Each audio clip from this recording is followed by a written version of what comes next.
വെള്ളം വരുന്നല്ലേ കാണിച്ചോട്. ഇത് വള്ളലുണ്ട്. ഇതാ മഴക്കാലം വെള്ളം ഇങ്ങനെ ഉണ്ടാവും.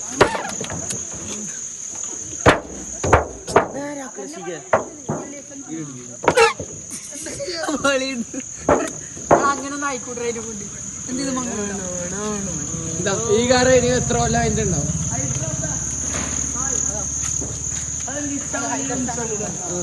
മുഹമ്മദാ ചിരിച്ചേ. പക്കാ മുറൂസ് എവിടെയെങ്കിലും ഓർമ്മയുണ്ടോ?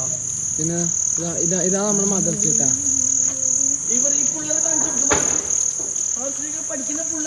ഇപ്പൊ 10 പേർക്ക് ഉള്ളാന്ന് മദർസ് ഇരിക്കുന്നത്. ക്ലാസ്സില് 1, 2, 3, 4 ഇല്ലു.